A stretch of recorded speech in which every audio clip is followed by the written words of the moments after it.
Situation numéro 1. A et B sont des nombres différents de 0. Dans chacune des équations suivantes, exprimez l'inconnu x en fonction des nombres a et b.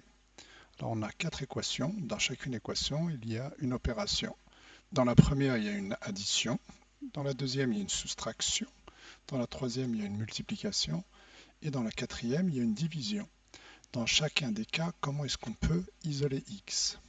Alors, de manière simple, lorsque j'ai x plus a qui est égal à b, et que je veux isoler x, alors ce signe-là signifie alors. Alors, si j'ai x plus a qui est égal à b, alors x sera égal à b, je n'y touche pas. Par contre, le plus a, quand il va passer, ça va devenir moins a. Vous voyez bien que une addition plus a passe en une soustraction. Qu'est-ce qui se passe lorsque j'ai une soustraction? J'ai x moins a qui est égal à b et qu'on me demande d'isoler x. Alors x sera égal à b plus a. Une soustraction passe en une addition. Alors qu'est-ce qu'il en est lorsque j'ai une multiplication?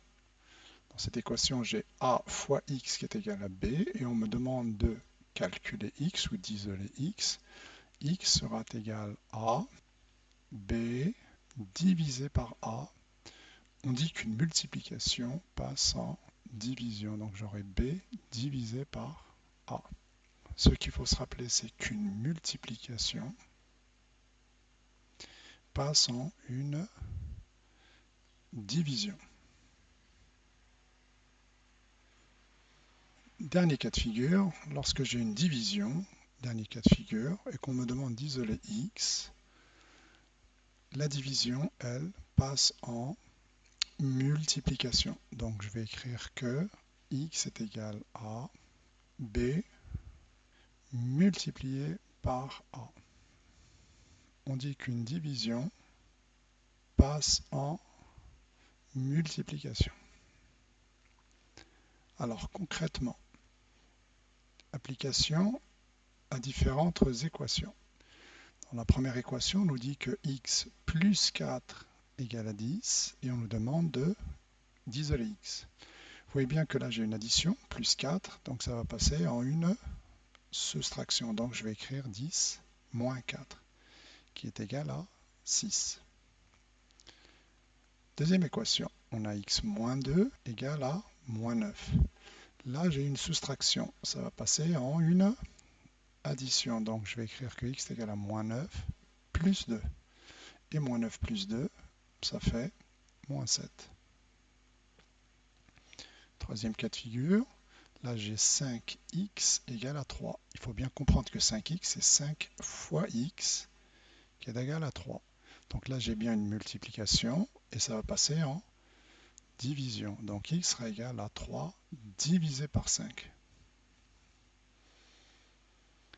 Dernière équation à résoudre, on a x divisé par 4 égale à 6. Là j'ai une division, ça va passer en multiplication. Donc x sera égal à 6 fois 4. Donc x égale à 24. Alors pour ceux que ça intéresse, pourquoi c'est comme ça? Pourquoi une addition passe en soustraction et pourquoi une soustraction ça passe en addition, etc. Donc pour l'addition, regardez bien, j'ai x plus a qui est égal à b. Le plus a m'embête. Pour le faire disparaître, il suffit de lui retrancher a. Mais lorsqu'on retranche un membre à une égalité, il faut le faire aux deux membres. Donc x plus a, si je lui retranche a, donc je retranche a à gauche de l'égalité, et je retranche a à droite de l'égalité. Donc là, j'ai bien mis moins a et moins a. X moins a, pardon, plus a et moins a, ça va donner 0. Donc x plus 0 égale à b moins a. Donc on a bien trouvé que x est égal à b moins a.